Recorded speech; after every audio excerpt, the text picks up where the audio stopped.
Point of వ్యూలో అప్పుడప్పుడు అడగడానికి అవకాశం ఉన్నటువంటిది ఫండమెంటల్ డ్యూటీస్.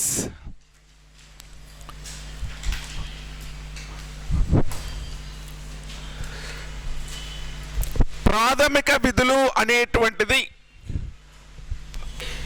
రాజ్యాంగంలోని 4th ఏ అనేటువంటి భాగంలో 4లో ఏ అనేటువంటి భాగంలో 51లో ఏ అనేటువంటి ఆర్టికల్లో చెప్తుంది.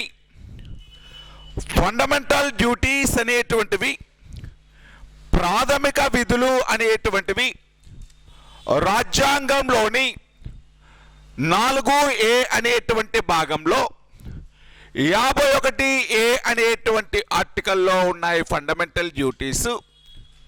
ఈ ఫండమెంటల్ డ్యూటీస్ అనేటువంటివి ప్రజెంట్ ఎన్నున్నాయి అంటే 11 ఫండమెంటల్ డ్యూటీస్ ఉన్నాయి. ప్రజెంట్ ఫండమెంటల్ డ్యూటీస్ ఎన్నున్నాయి అంటే 11 ఫండమెంటల్ డ్యూటీస్ అనేటువంటివి ఉన్నాయి. ఈ ఫండమెంటల్ డ్యూటీస్ అనేటువంటివి ఏ ఆర్టికల్లో ఉన్నాయి అంటే 51A అనేటువంటి ఆర్టికల్లో ఉన్నాయి. ఈ 51A అనేటువంటి ఆర్టికల్లో 51Aలో స్మాల్ ఏ నుండి 51Aలో స్మాల్ K వరకు మొత్తం 11 ఆర్టికల్స్ అనేటువంటివి అంటే సబ్ ఆర్టికల్స్ అండి. 51Aలో మొత్తము 11 సబ్ ఆర్టికల్స్ అనేటువంటివి ఉంటాయి. ఈ 11 సబ్ ఆర్టికల్స్ అనేటువంటివి ఫండమెంటల్ డ్యూటీస్కి సంబంధించినటువంటివి, ప్రాథమిక విధులకు సంబంధించినటువంటివి. ఇనీషియల్ కాన్స్టిట్యూషన్లో రాజ్యాంగ ప్రారంభంలో ప్రాథమిక విధులు అనేటువంటి చాప్టర్ లేదు.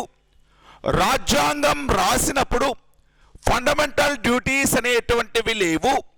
ఈ ఫండమెంటల్ డ్యూటీస్ అనేటువంటి దానిని కాన్స్టిట్యూషన్లోకి 42వ రాజ్యాంగ సవరణ చట్టం 1976 ద్వారా 42వ రాజ్యాంగ సవరణ చట్టం 1976 ద్వారా ఈ ఫండమెంటల్ డ్యూటీస్ అనేటువంటి దానిని యాడ్ చేసుకోవడం జరిగింది.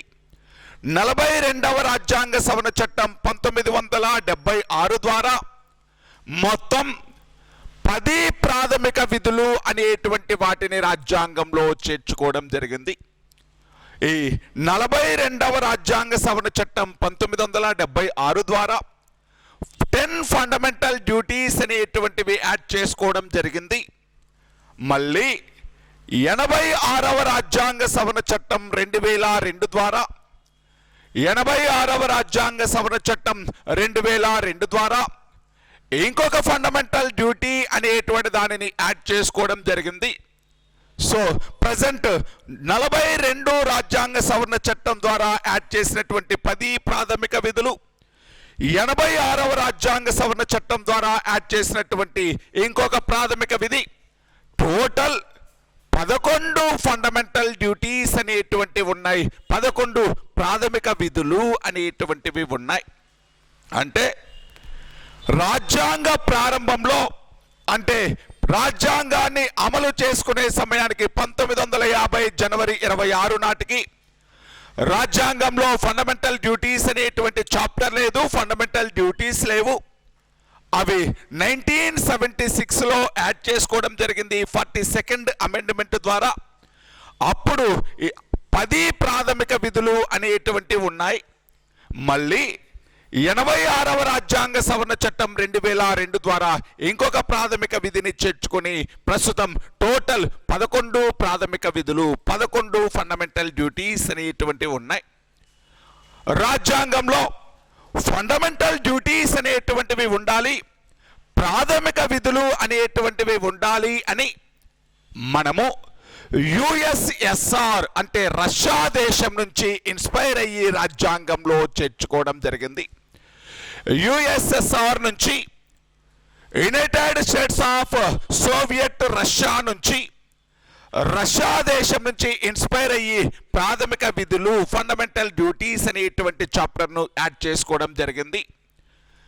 ప్రతి సంవత్సరం కూడా జనవరి 3ని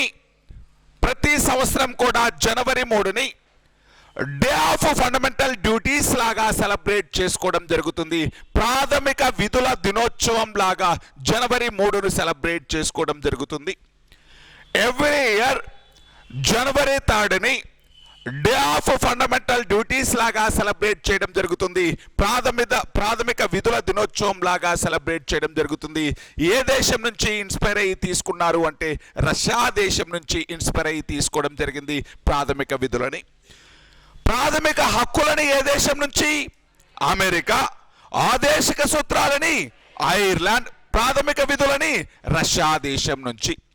ఇప్పుడు ఈ ప్రాథమిక విధులు అనేటువంటి దానికి సంబంధించి భారత రాజ్యాంగంలో చేర్చినప్పుడు ప్రధానమంత్రి ఇందిరాగాంధీ ప్రధానమంత్రిగా ఉన్న సమయంలో ప్రాథమిక విధులని రాజ్యాంగంలో చేర్చడం జరిగింది.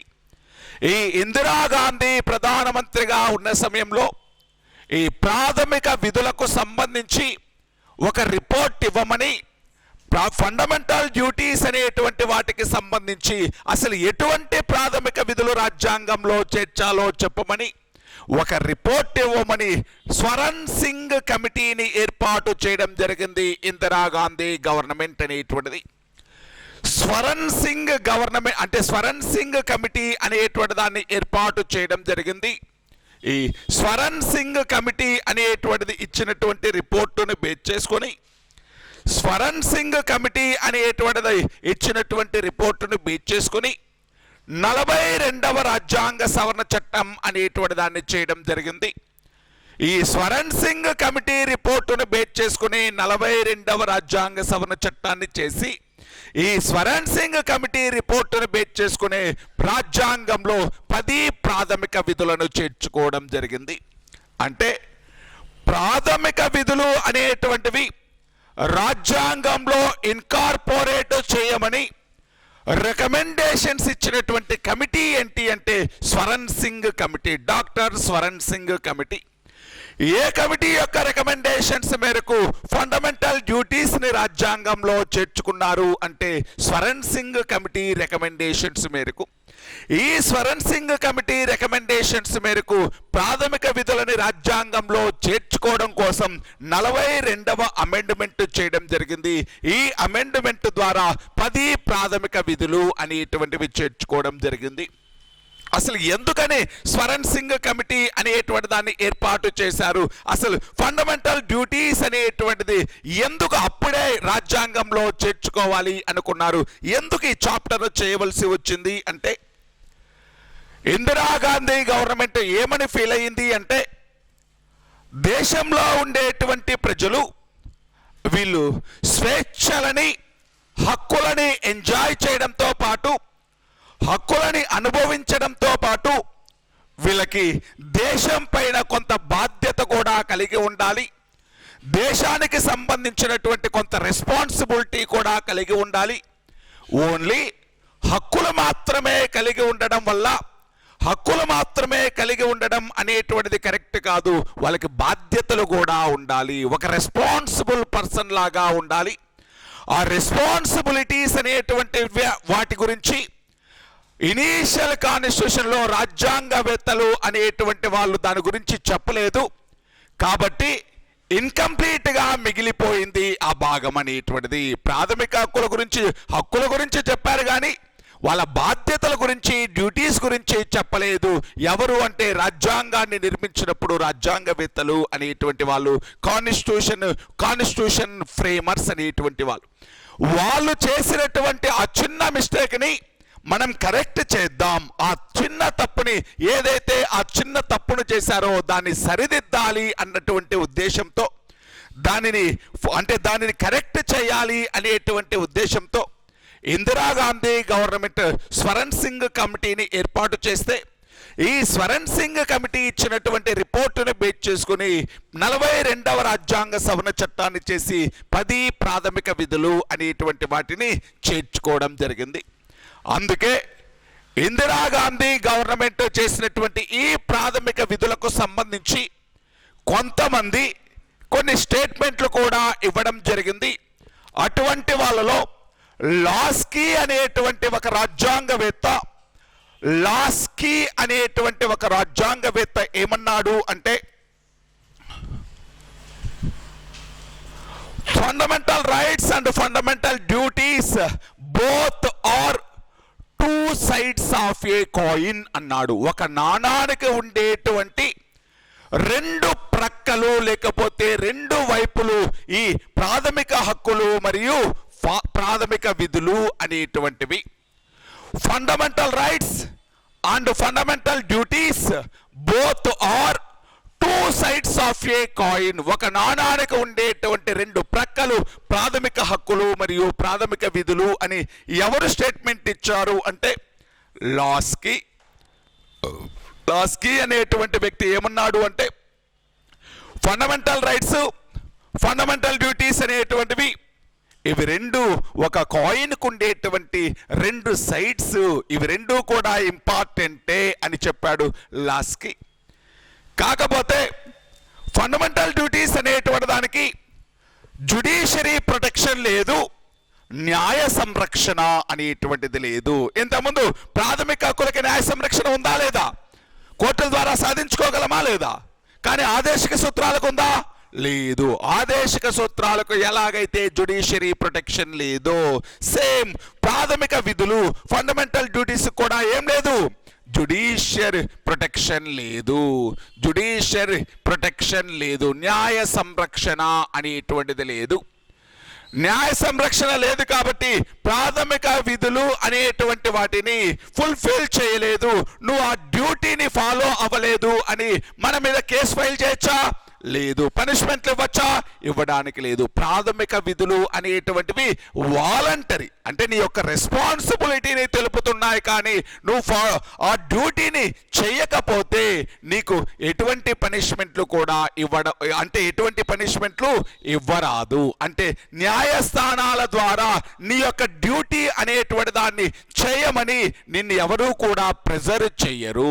నువ్వు చేయగలిగితే చేయండి, కాకపోతే చెయ్యాలి అని చెప్తుంది, కానీ చేయకపోతే నీ పైన ఎటువంటి పనిష్మెంట్లు కూడా ఉండవు. అంటే ఫండమెంటల్ డ్యూటీస్ అనేటువంటివి వాలంటరీ, అంతేగాని ప్రభుత్వాలు వాటిని ఫాలో అవ్వమని ఫుల్ఫిల్ చేయమని నిన్నేమి ప్రెజర్ చేయవు, ఒత్తిడి తీసుకురావు. అంటే వీటికి ఏం లేదు, న్యాయ సంరక్షణ లేదు. అందుకే డిడి బసు అనేటువంటి వ్యక్తి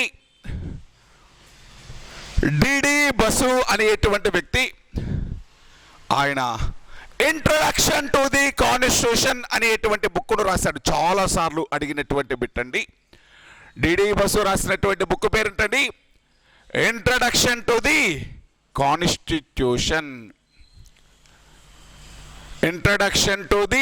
కాన్స్టిట్యూషన్. అనేటువంటి బుక్ను రాశాడు.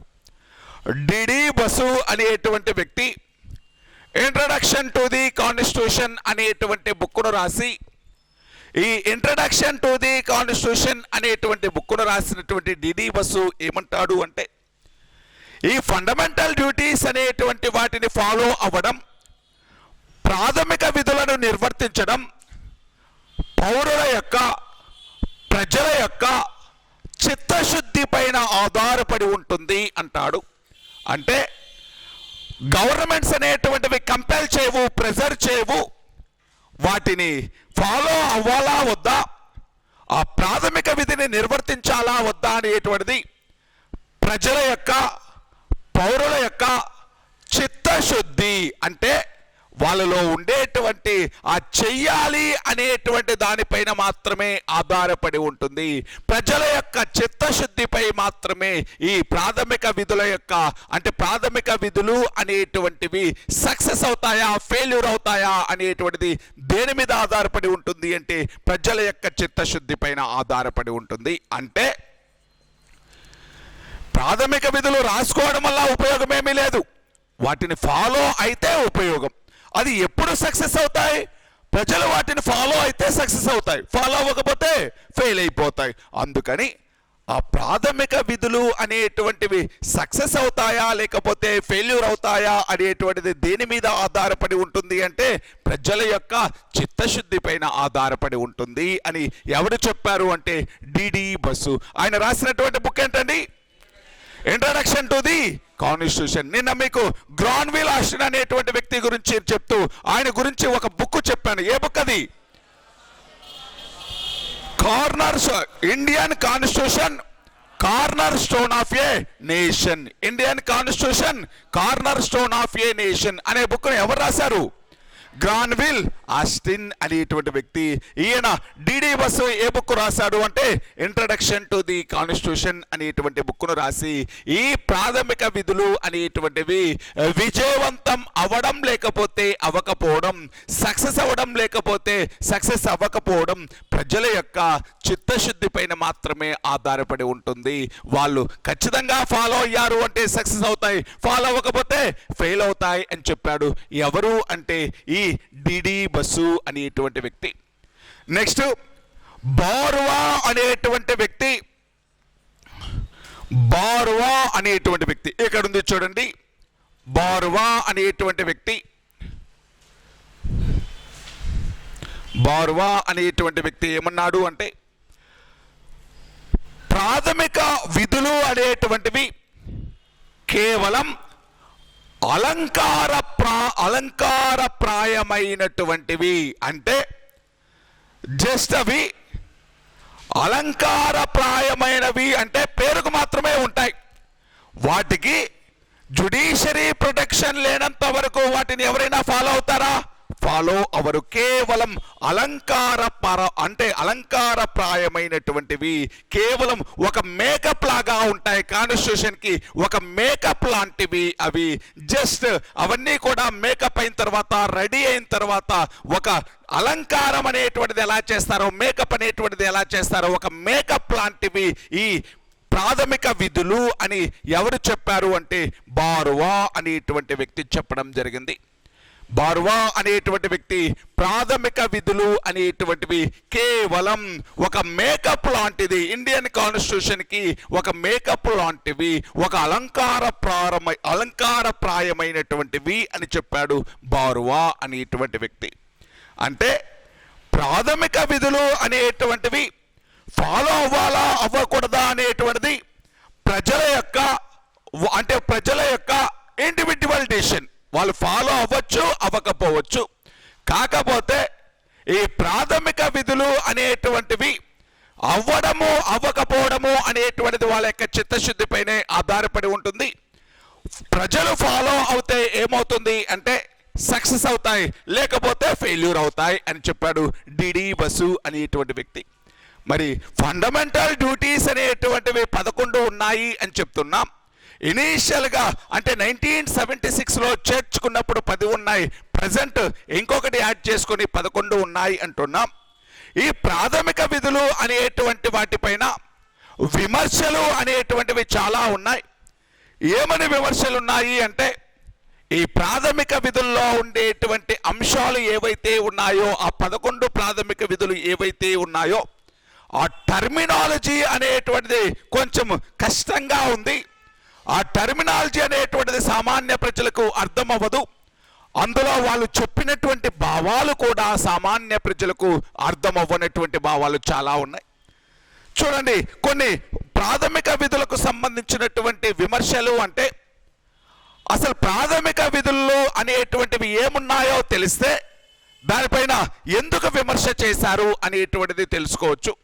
ఏముంటుంది అంటే ప్రజలందరూ శాస్త్రీయ పరిజ్ఞానాన్ని పెంపొందించుకోవాలి అని ఉంటుంది, సైంటిఫికల్ నాలెడ్జ్ని పెంపొందించుకోవాలి. మరి చదువుకున్న వాడికైతే సైంటిఫికల్ నాలెడ్జ్ వస్తుంది, మరి పని చేసుకునేటువంటి వాడికి అంటే ప్రాథమిక విధులు అనేటువంటి దానిపైన విమర్శలు ఉంటాయి. ఎందుకని అంటే ఈ టర్మినాలజీ, దీంట్లో ఉపయోగించినటువంటి ప్రాథమిక విధుల కోసం ఉపయోగించినటువంటి టర్మినాలజీ అనేటువంటిది కాంప్లికేటెడ్గా ఉంటుంది. అందులో చెప్పినటువంటి కొన్ని అంశాలు అనేటువంటివి అన్ని వర్గాల ప్రజలు అనేటువంటి వాళ్ళు అర్థం చేసుకోలేరు. దానితో పాటు ఈ ప్రాథమిక విధులు అన్నీ కూడా సామాజిక పరమైనటువంటివి, ఎక్కడా కూడా ఆర్థిక పరమైనటువంటి ప్రాథమిక విధులు అనేటువంటివి ఉండవు. అదేవిధంగా ప్రాథమిక విధుల్లో కొన్ని అంటే పన్నులు అనేటువంటివి పే చేయడం లాంటివి, ఓటు హక్కు వినియోగించుకోవడం లాంటివి, ఇటువంటి ప్రాథమిక విధులు అనేటువంటివి చేర్చకపోవడంతో ఇది ఇంకా ఫుల్ఫిల్ అవ్వలేదు, పూర్తి స్థాయిలో ప్రాథమిక విధులు అనేటువంటివి లేవు అని ఎక్కువ మంది నమ్మడం జరుగుతుంది. ఏమైనప్పటికీ అసలు ప్రాథమిక విధులపైన విమర్శలు అనేటువంటివి తెలుసుకునే ముందు అసలు ఆ ఉన్నటువంటి ప్రాథమిక విధులు ఏంటి అనేటువంటిది ఒక లిస్ట్ లాగా రాసుకుందాం. ఎక్కడా కూడా గుర్తుపెట్టుకోండి, ఎగ్జామ్లో ప్రాథమిక విధులు అనేటువంటి వాటికి సంబంధించి ఆర్టికల్స్ అనేటువంటివి అడగడు. ఫస్ట్ది ఏమడుగుతాడు అంటే ఏ ఆర్టికల్లో ప్రాథమిక విధుల గురించి ఉన్నాయి అంటే 51లో ఏ. అంతేగాని ఈ 51లో ఏలో ఉండేటువంటి ఆ 11 ఆర్టికల్స్ని 51లో ఏ దీంట్లో డి ఆర్టికల్ ఏం చెప్తుంది ఇలా ఏమీ ఎగ్జామ్లలో అడగడు. కానీ ఎగ్జామ్లో ఎలా అడుగుతాడు అంటే which of the following is not a fundamental duty అంటాడు. ఈ క్రింది వానిలో ప్రాథమిక విధి కానిదేంటి అంటాడు. ఈ క్రింది వానిలో ప్రాథమిక హక్కులేంటో తెలియాలి, ఆదేశిక సూత్రాలేంటో తెలియాలి, ప్రాథమిక విధులేంటో తెలియాలి. అంతేగాని పర్టికులర్గా ఏ ఆర్టికల్ ఏ డ్యూటీ చెప్తుంది అనేటువంటిది నేర్చుకోవాల్సినటువంటి అవసరం లేదు. కానీ ఏం నేర్చుకోవాలి, దేనిపైన ఐడియా ఉండాలి అంటే అసలు ఏముంది ఫండమెంటల్ డ్యూటీస్లో, ఎటువంటి వాటిని ఫండమెంటల్ డ్యూటీస్గా చెప్పారు, దీన్ని మాత్రం నేర్చుకోవాలి, ఐడియా ఉండాలి. ఏది ఫండమెంటల్ డ్యూటీ అనేటువంటిది నీకు ఖచ్చితంగా ఐడియా ఉండాలి. అందుకని ఈ 11 ఆర్టికల్స్ అనేటువంటి వాటి గురించి నేర్చుకుందాం. ఒక్కొక్క ఫండమెంటల్ డ్యూటీ ఏం చెప్పింది అనేటువంటి దాని గురించి నేర్చుకుందాం. లిస్ట్ రాసుకుందాం, ఫండమెంటల్ డ్యూటీస్ 11 లిస్ట్ రాసుకుందాం. దాంట్లో 51లో ఏలో స్మాల్ ఏ ఏం చెప్పింది అనేటువంటిది రాద్దాం. నేను ఫండమెంటల్ డ్యూటీస్ గురించి చెప్తున్నాను. ఫస్ట్ ఏ కమిటీ ద్వారా వచ్చాయో చెప్పుకున్నాం, ఏ గవర్నమెంట్ ద్వారా వచ్చాయో చెప్పుకున్నాం, ఏ అమెండ్మెంట్ ద్వారా వచ్చాయో చెప్పుకున్నాం, ఏ దేశం నుంచి ఇన్స్పైర్ అయ్యి తెచ్చుకున్నామో నేర్చుకున్నాం. ఇప్పుడు ఏం నేర్చుకుంటాము అంటే అసలు ఆ ఫండమెంటల్ డ్యూటీస్ ఏమున్నాయి. 51లో ఏలో ఏ ఇలా రాసుకుందాం. ఏ ఏం చెప్పింది, బి సి డి ఇలా రా.